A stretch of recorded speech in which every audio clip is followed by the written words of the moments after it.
Oke, jadi seperti yang saya ceritakan di awal bahwa kita ingin membawakan materi yang saya kasih judul bercerita lewat lensa. Karena ini lebih ke pelatihan media, tentu saja nanti fotonya akan cenderung kita akan bicarakan masalah foto jurnalistik. Salah satu genre dalam fotografi yang tentu teman-teman akrab dan juga saya sendiri akrab karena bekerja di situ cukup lama ya. Jadi sudah disebutkan oleh Mas Catur ya. Mas Catur sudah katakan bahwa saya pernah di Kompas Online, kemudian tahun 2002, kemudian di AFP, kemudian di Forbes Magazine. Kemudian saya membuat namanya portal 1000 kata. Jadi kenapa kemudian saya sering sharing semacam ini gara-gara 1000 kata. 1000 kata sebuah portal untuk jadi kita buat untuk sharing ya. Kemudian untuk bisnis saya membuat hati kecil visual yaitu untuk masalah foto, broadcasting, everything in between lah. Ini jadi beberapa juga saya mengerjakan komersial tentunya untuk sebagai mencari nafkah lah gampangannya gitu ya. Dan 1000 kata sendiri ini dibuat oleh beberapa teman saya, fotografer profesional juga. Jadi poinnya karena kita sudah mendapatkan rezeki lah ya, atau bekerja di bidang fotografi ini, kita ingin memberikan feedback ataupun apapun yang sharing lah semacam ini dengan melalui portal ini. Jadi silakan kalau nanti teman-teman ingin memperdalam, banyak artikel yang menarik dari teman-teman fotografer kita yang cukup menarik dan bisa teman-teman pelajari dari situ. Jadi 1000 kata, 1000kata.com lah ya. Nanti teman-teman bisa langsung lihat ke sana sendiri, mengecek sendiri apakah cukup menarik apa tidak.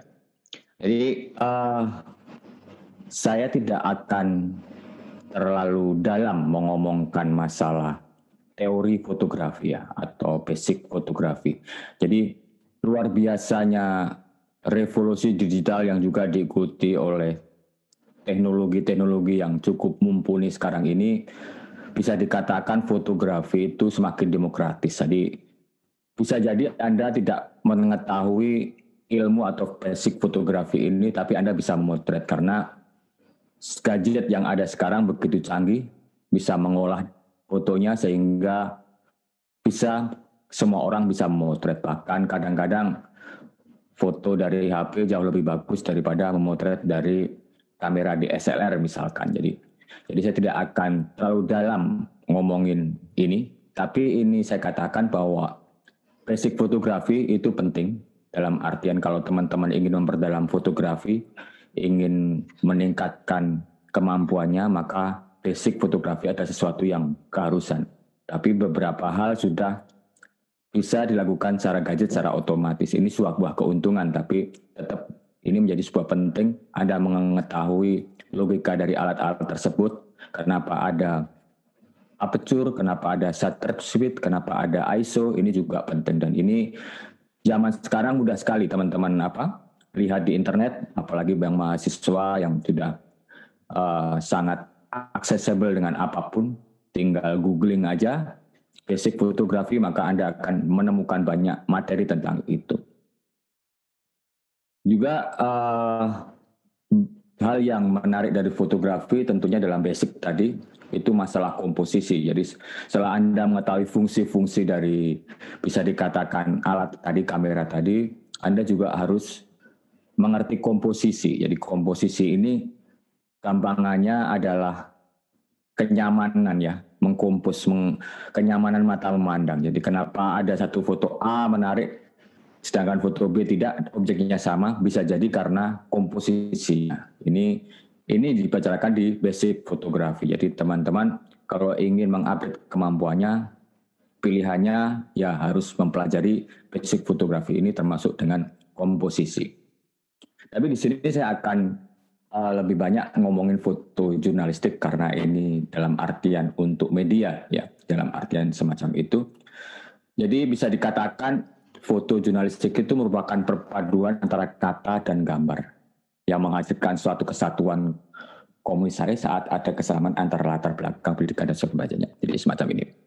Singkatnya sih, fotojurnalisme itu sesuatu yang alat komunikasi kepada audiens kita, kepada pembaca kita.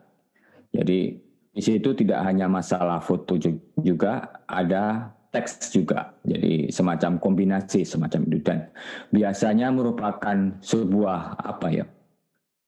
Semacam message dalam foto itu. Jadi tidak sekedar foto hanya membicarakan masalah keindahan ataupun masalah misalkan pemandangan yang apa, yang indah saja, tapi sebuah peristiwa yang menarik yang ingin kita ceritakan. Ini lebih banyak tentang objektivitas ya. Jadi untuk melihat walaupun setiap orang itu berbeda objektivitasnya, tapi sebisa mungkin bukan suatu yang personal yang sangat self expression gitu ya. Jadi lebih dari itu, Jadi fotojournalisme gitu. Jadi kalau mudah tentu akrab kalau teman-teman di koran lihat halaman depan pasti ada foto gitu kan. Di majalah-majalah juga ada foto semacam itu. Itu suatu produk-produk fotojurnalisme atau foto jurnalistik. Ini satu foto karya saya waktu itu Ramadan ya. Sholat Jumat Ramadan pertama. Ini bisa dikatakan bahwa ini foto pertama yang publish internasional karya saya. Jadi foto pertama. Di mana di Herald Tribune. Jadi ini cukup saya senang, saya banyak karena menarik, karena ini pertama kali saya bisa mempublish foto saya di media internasional. Seperti tadi saya katakan bahwa saya cukup lama bekerja di Forbes Indonesia, sebuah majalah bisnis. Ini namanya Potret kalau dalam fotografi ya. Jadi ini juga merupakan sebuah karya jurnalistik juga. Jadi biasanya foto ini tentang cover story. Jadi di depan itu ada namanya cover story, ada foto cover, biasanya diikuti dengan cover story. Jadi ada foto, juga di dalamnya pasti ada sebuah teks ataupun artikel yang bicarakan tentang tokoh ini. Dan biasanya kita mencoba berkaitan antara foto yang kita buat dengan artikel, isi artikel itu biasanya kita coba untuk sebisa mungkin berkaitan. Juga kalau teman-teman membaca majalah, ini masih karya saya juga. Ini tentang ringan, ini feature ringan tentang traveling begitu ya, yang dipublish di majalah National Geographic Traveler. Jadi cerita perjalanan saya ke sebuah negara awan putih atau New Zealand. Mereka menyebutkan negeri awan putih karena sering banyak awan lah semacam gitu ya.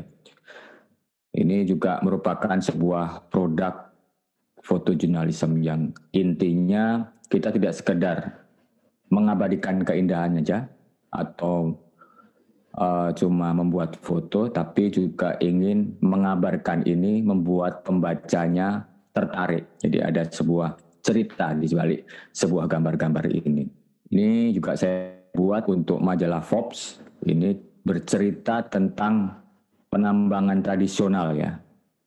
Jadi penambangan diamond di daerah Martapura sana, tradisional, kelihatannya aja menarik gitu ya, diamond gitu, kesan kita itu sesuatu yang mewah, tentunya mahal, tapi di balik itu ada ironi, ternyata memang ya, semua penambang ini bisa dikatakan sejahtera. Dia memang mencari diamond, tapi mungkin penghasilannya tidaklah sebagus harganya, jadi semacam itu. Jadi ada sisi ekonomi yang ingin saya ceritakan juga, ada sebuah kehidupan yang ingin saya ceritakan kepada teman-teman semua lewat gambar. Tentunya tidak sekedar gambar, tentunya karena kita harus sebagai fotografer harus membuat foto semenarik mungkin ya, yang membuat pembaca itu mau melihatnya. Tidak sekedar indah, tapi bisa berbicara, semacam itulah kalau istilah kita. Ini kalau teman-teman yang di Jogja tentu tahu tapi tidak tahu bisa juga. Ini namanya Taru Martani, sebuah perusahaan cerutu yang cukup tua di Yogyakarta. Saya pernah membuat ceritanya sedikit dalam sisi bisnis ya, semacam itu, bahwa dia sebuah perusahaan company yang tua, produknya unik, cerutu, diekspor semacam ini, dan pekerjanya kebanyakan perempuan. Jadi tidak sekedar membuat gambar, juga teman-teman bisa lihat bagaimana saya mencari sisi-sisi menarik, estetika yang cukup menarik juga dalam ranah fotografi ini. Seiring berkembangnya zaman, teman-teman tentu tahu bahwa yang namanya media setelah ada revolusi digital, mungkin belakangan ini 10 tahun terakhir ini, di mana teknologi menjadi luar biasa, internet menjadi sangat luar biasa, tentunya ada sebuah hal baru di sini yang kita sering sebut dengan media sosial. Ini pun sebenarnya sudah bisa menjadi, jadi kalau dulu cuman istilahnya majalah, koran gitu ya, sekarang kita sebagai personal pun sebenarnya bisa bercerita lewat media sosial. Kalau teman-teman bisa manfaatkan ini dengan baik. Atau juga perkumpulan, perusahaan, ya kan, kita buat media sosial untuk berinteraksi, untuk mengabarkan. Dan uniknya dari media sosial ini, dikarenakan dengan kemajuan teknologi, revolusi digital tadi, di mana bandwidth tersedia cukup lancar gitu ya, cukup bisa besar lah kecepatannya, sehingga berbeda kalau dulu cuman teks gitu ya, kita kenalnya cuma SMS mungkin ya zaman dulu, kita sekarang bisa mengunggah foto bahkan video. Nah ini jadi ini tentang visual juga sama. Jadi selain dari media tradisional tadi yang koran editorial tadi, ada sesuatu yang baru yang teman-teman juga tentunya tidak asing dan tentunya cukup bisa dimanfaatkan, yaitu media sosial. Dan kalau teman-teman lihat media sosial di Indonesia, kalau ingin bermain, tentunya teman-teman harus paham landscape-nya, ya kan. Ini yang di bawah itu bagaimana usernya, ya kan. Teman-teman ingin main di mana nih? Main di YouTube, WhatsApp, Facebook, atau Instagram. Kalau saya sendiri, karena saya orang visual, saya fotografer, tentunya saya jarang ya bermain Twitter ya. Punya, tapi sekedar punya saja. Facebook ada lebih banyak untuk apa ya, bersahabat dengan teman-teman lama lah, buat lucu-lucuan saja. Tapi kalau Instagram ini memang saya cukup intens di sini karena saya merasa orang visual ini cocok lah, media sosial yang sangat cocok buat saya karena kita ngomongnya gambar gitu ya. Di sini kalau teman-teman nanti lihat di akun saya Roni_AZ gitu ya, itu saya banyak menggunakan platform ini sebagai tempat bercerita. Jadi semoga nggak ada yang tidak paham Instagram tentunya ya. Beli di mana mas gitu kan, bingung saya nanti. Tolong nanti di search aja kalau yang belum tahu beneran Instagram. Nanti di situ akan teman-teman lihat di akun saya bisa bercerita apapun, hal yang pribadi juga saya ceritakan, ataupun hal-hal yang menarik yang lebih mendekati ke fotojurnalisme ya, atau fotojurnalistik. Karena memang bagaimanapun saya lama di fotojurnalistik ini, jadi kadang apa ya, habit-habit semacam ingin bercerita, ingin mewartakan itu cukup besar ya untuk berbagi cerita. Tidak sekedar memasang saya beli tas baru ya kan, atau saya berpesiar kemana. Lebih dari itu saya ingin manfaatkan agar teman-teman yang lain bisa mengerti sesuatu yang lain, terutama dalam ranah fotografi dan fotojurnalistik ini. Tentu teman-teman tidak asing dengan namanya caption ya. Ini juga sesuatu yang apa ya, yang sebagai hal yang tak terpisahkan dari sebuah foto, terutama kalau kita ingin bercerita foto dalam ranah foto jurnalistik ya kan. Teman-teman juga tahu bahwa caption itu poinnya adalah menerangkan ya sebuah tag yang melengkapi foto yang bertujuannya menghilangkan salah tafsir. Jadi bisa jadi sebuah foto kita unggah apabila tidak disertai dengan caption akan bisa dimaknai macam-macam. Dan dalam foto jurnalistik itu menjadi apa ya, dihindari karena jangan sampai menjadi salah tafsir, jangan sampai message yang ingin kita sampaikan tidak sampai kepada audien ya kan. Jadi kita menggunakan caption ini karena walaupun ada orang mengatakan sebuah foto itu bisa bercerita 1000 kata, nah gitu ya. Tapi ada beberapa hal yang tidak bisa dijelaskan dengan hanya foto saja. Jadi apapun kita biasanya menyertakan caption. Dan kayak di platform Instagram pun ada ya, caption itu dikasih box sendiri, Anda bisa di situ, Anda bisa membuat puisi atau Anda membuat resep itu ya, curhat-curhat juga bisa. Ini keterangan foto fungsinya semacam ini. Ini hal yang tidak terpisahkan. Dan biasanya ini sederhana saja. Kalau dalam foto jurnalistik itu hanya tentang 5W 1H ya. Jadi what, who ya kan, where ya kan, kemudian when, kapan, kemudian how gitu ya. Itu hal yang kita siapa, ngapain, di mana gitu ya, bagaimana semacam itu. Barangkali mungkin kalau besok teman-teman ada materi tentang penulisan yang besok teman-teman mungkin akan jauh lebih jelas lagi bagaimana menulisnya. Ini lebih sederhana, biasanya hanya dua kata, satu kata, kurang dari satu paragraf lagi. Paragraf bukan paragraf penuh ya. Semacam ini kalau teman-teman saya tidak kasih caption akan banyak memunculkan tafsir tentu saja. Ini apaan gitu ya. Ada anak-anak di air gitu ya. Tidak pada semestinya posisinya, kemudian kanannya ada yang berdarah-darah ini.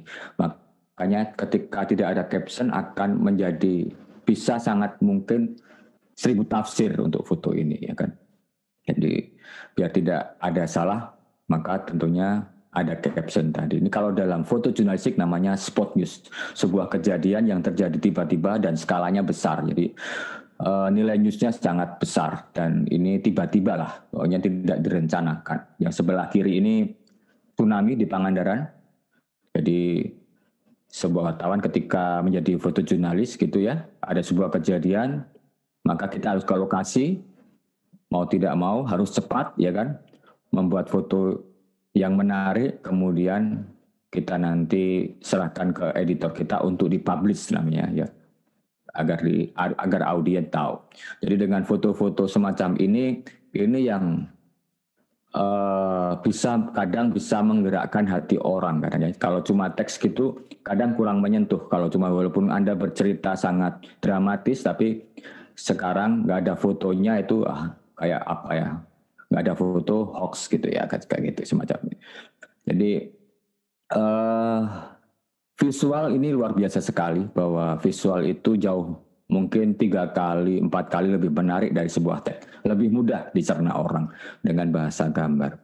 Ini kalau yang kanan ibu-ibu tua ini cerita tentang gempa di Jogja ya, beberapa tahun yang lalu lah. Ada gempa besar di Jogja, cukup banyak korbannya ribuan. Ini salah satu feature yang dimana backgroundnya ada rumah dia yang hancur. Kalau sebelah kanan ini tentang pengeboman di kedutaan Australia semacam ini. Ini juga tidak ada yang kita tidak tahu kejadian, tidak direncanakan dan skala beritanya cukup besar. Ini spot news. Ini kalau teman-teman lihat di gambar di sebelah kiri ya, yang merah, ini ada salah satu kampanye parpol ya. Jadi saya ingin menceritakan bagaimana meriahnya sebuah kampanye ya kan. Kadang kita juga kalau teman-teman lihat pasti tahu sedikit. Biasanya kalau dulu kampanye pasti ada dangdutan ya, dangdut gitu untuk memeriahkan acara, untuk menarik massa semacam ini. Jadi ada hal yang lucu, menarik, tidak selalu tentang orasinya, bahkan beberapa foto yang lain itu bisa menjadi menarik. Kalau yang anak-anak ini tentang pekan imunisasi nasional ya kan. Jadi setiap ada sebuah event kadang kita berpikir ya kan, membuat fotonya ini mau buat di foto bagaimana. Ini pilihan dari fotografer dan ini bisa menjadi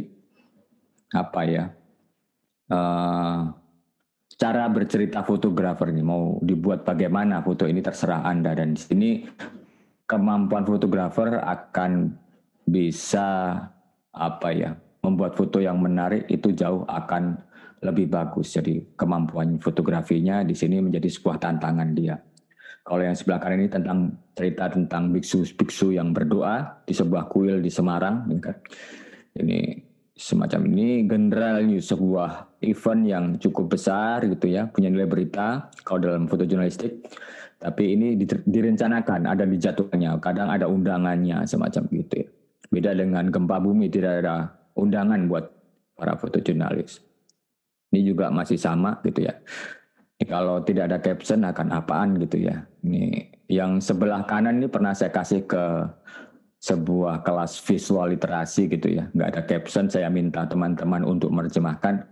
Langsung tentunya mereka akan menangkapnya anak-anak ya. Anak-anak yang tentang cerita tentang anak-anak. Jadi padahal di sini saya hanya menggunakan anak-anak ini sebagai kayak apa ya?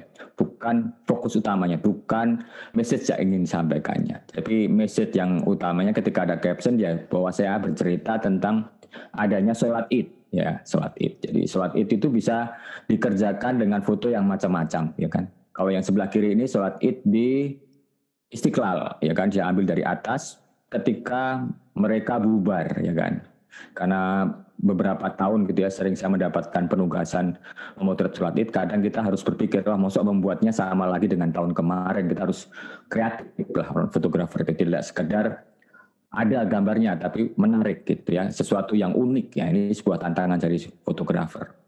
Maka saya suatu tahun gitu ya, saya membuatnya, setelah selesai saya memang sholat Id di atas, saya menunggu ini sudah, intinya bahwa sebenarnya rencana ini sudah ada di kepala fotografer, hanya masalah eksekusi aja yang belum gitu ya. Jadi foto itu tidak selalu spontan ya, apa kita kejadian ini, tapi ada yang memang bisa direncanakan dan kebanyakan memang demikian, sudah direncanakan pengen bikin frame semacam apa, bikin komposisi semacam apa, bikin kayak apa gitu. Saya foto dari atas, jadi kelihatannya semacam ini. Kalau tanpa caption mungkin orang kan juga bingung. Tapi menariknya foto ini, kemudian orang jadi bertanya-tanya, sedikit berlama-lama di foto ini. Kalau saya cenderung biasa, orang sholat biasa, tentu kita sudah paham bagaimana orang sholat ya kan. Itu kurang menarik. Makanya kita ambil angle yang berbeda, dengan cara yang berbeda, sehingga orang menjadi berlama-lama di situ.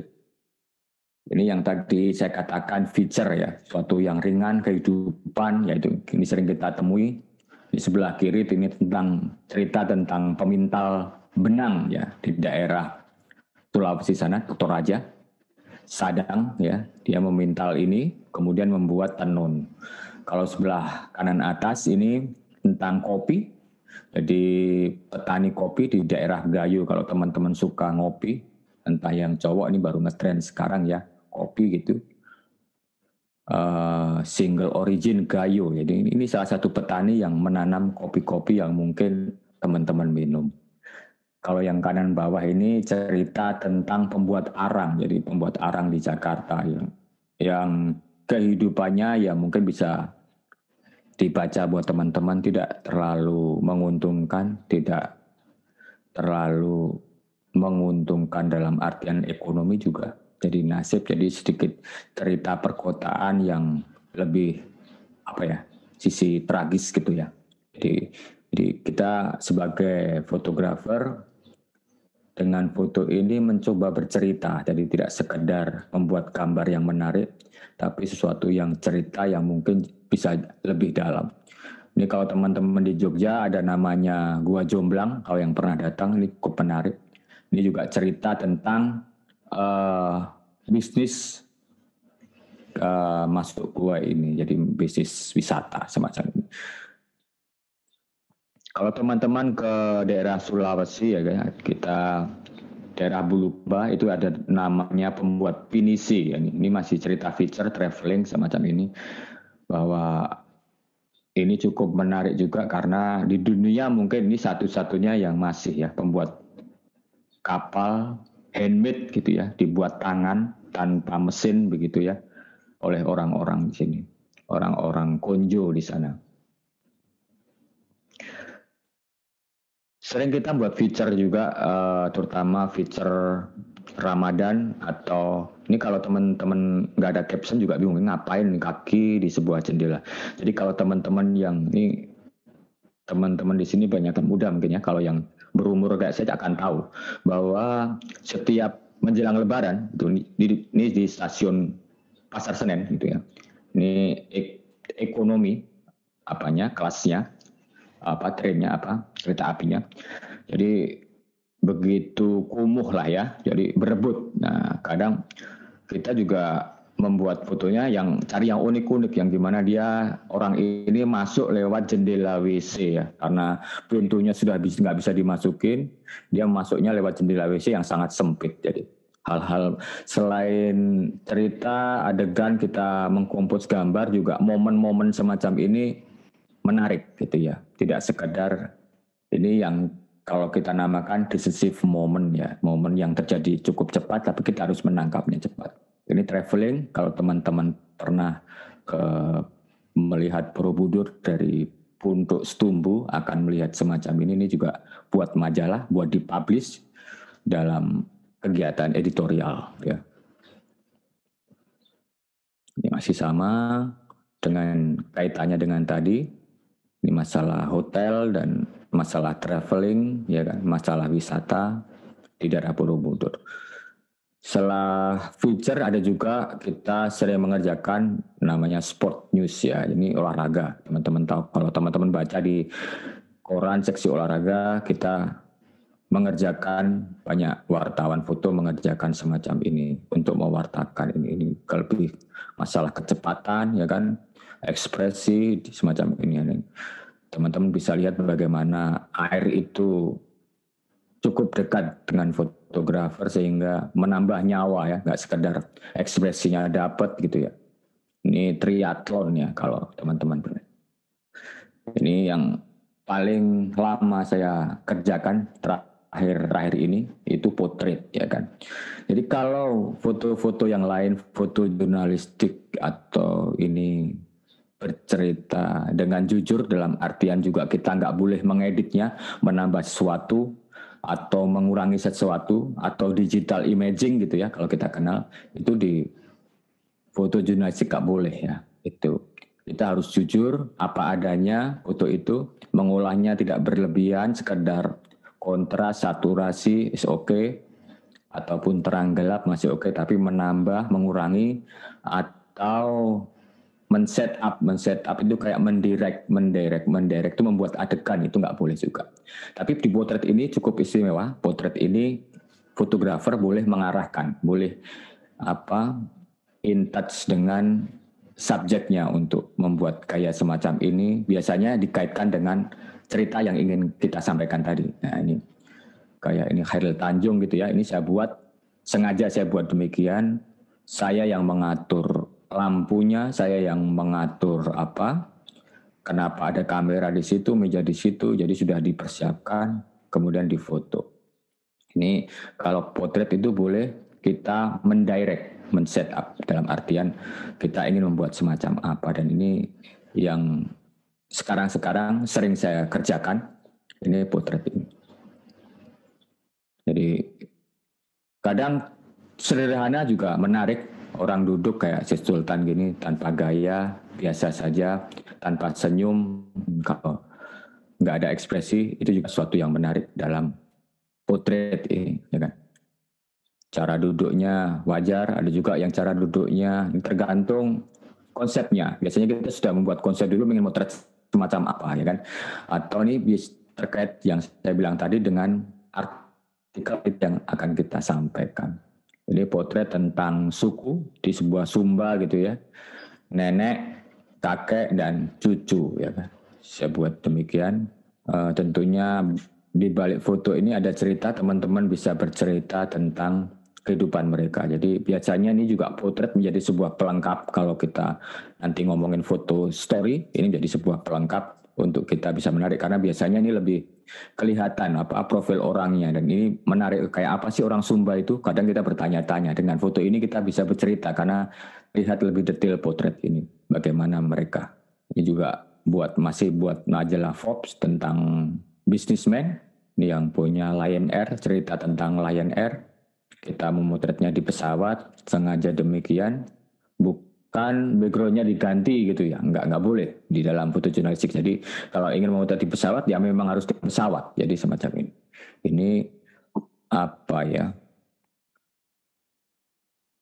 telling the truth lah ya, bisa dikatakan gitu. Kalau dalam foto jurnalisme ini kodenya adalah telling the truth, jadi jangan sampai bohong. Jadi saya pun karena cukup lama bekerja di sini, ini menjadi habit yang saya pegang selalu. entah itu hanya bermain Instagram gitu, saya mencoba untuk tidak berbohong.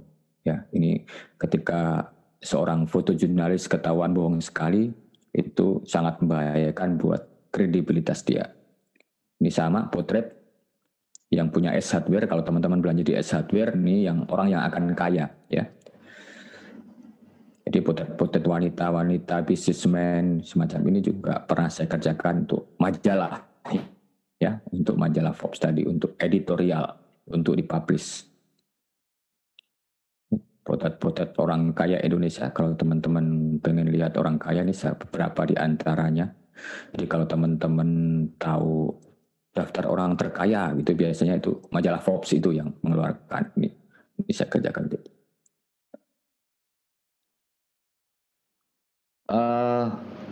Tidak selalu sesuatu yang harus kayak tadi ya, ini orang yang terkenal gitu, yang susah diakses semacam ini. Ini cerita saya sederhana tentang ayah dan ibu saya. Jadi hal-hal yang sangat dekat di tempat kita pun bisa mungkin menjadi sebuah cerita yang menarik. Jadi tidak selalu harus kemana ya, misalkan ke New Zealand tadi, ke Raja Ampat tadi gitu ya, untuk bercerita sesuatu yang menarik. Kadang cerita-cerita itu ada di sekitar kita. Dan cuma yang masalahnya kadang kita nggak aware, dan kadang kita nggak bisa menggarapnya fotografinya dalam konteks ini secara menarik. Dan ini kalau gambar dua di tengah ini dengan kamera HP saya ambil ya. Bagaimana ibu saya menemani saya kerja, ibu saya mengantar anak-anak mau ke sekolah ya. Sebuah kenangan yang ini juga sebuah cerita yang menarik buat bisa disampaikan entah di media sosial ataupun di tempat lain. Juga tentang potret tadi. Ini potret ayah saya semacam ini, bagaimana dia kemudian menjadi menua semacam sekarang. Saya senang memotret ayah saya dari masih sedikit ini sampai sekarang yang udah tua ini. Saya beberapa tahun ini memotretnya untuk sebagai kenang-kenangan dan itu menarik untuk diceritakan. Ini yang namanya foto series ya. Jadi ada foto, kalau kadang kita bisa bercerita dengan single foto. Jadi satu foto gitu untuk bercerita. Kalau dalam dunia foto jurnalis ini ada namanya foto series. Ini salah satunya foto series di mana kita ingin bercerita dengan beberapa gambar, satu paket gitu ya. Ini saya ingin bercerita tentang Lombok Earthquake Survivors ya. Jadi suatu tahun, beberapa tahun yang lalu gitu ya, saya pernah memotret anak-anak ini di sebuah panti asuhan di Lombok ya kan. Kemudian ini masih SD waktu itu. Kemudian sekarang mereka sudah SMP waktu kejadian gempa tadi. Saya mencoba mencari anak-anak itu lagi yang pernah saya foto tadi untuk saya fotokan, dan alhamdulillah semuanya selamat gitu yang pernah saya foto kebetulan. Jadi saya ingin mengabadikan mereka lagi. Jadi ini berbeda tahun, orangnya sama berbeda tahun, mungkin sekitar 6 tahun atau 5 tahun ya, sekitar itu. Jadi ini juga suatu cara bercerita yang menarik. Jadi dalam fotografi itu banyak cara untuk kita bercerita nih. Jadi kreativitas kita ini dituntut untuk itu. Saya mencoba menceritakannya sederhana dengan potret ya kan. Ini anak dulu yang SD, dia ingin bercerita, saya suruh minta gambar, ingin cita-cita apa ya di dalam kepala mereka. Kemudian ini foto di gambar-gambar itu ada yang gambar tentara karena dia ingin jadi tentara, ada yang gambar guru karena dia ingin jadi guru, ada yang ingin jadi astronot kayak gitu ya. Kemudian saat gempa saya foto lagi mereka, dan harapannya nanti ketika mereka sudah dewasa atau berkeluarga ingin saya foto lagi dengan keluarganya. Siapa tahu nanti berkesempatan. Jadi saya ingin bercerita bagaimana dia kecil, dia selamat dari earthquake, kemudian apakah cita-citanya mereka itu kesampaian apa tidak. Jadi sebuah rangkaian ini long story, long project bisa dikatakan begitu. Kadang fotografer punya sebuah project pribadi, ini buat pribadi untuk mengerjakan hal semacam ini. Ini foto series. Jadi foto yang ingin kita bercerita tapi dengan lebih dari 1-2 foto ya kan. Jadi series lebih dari 1 foto.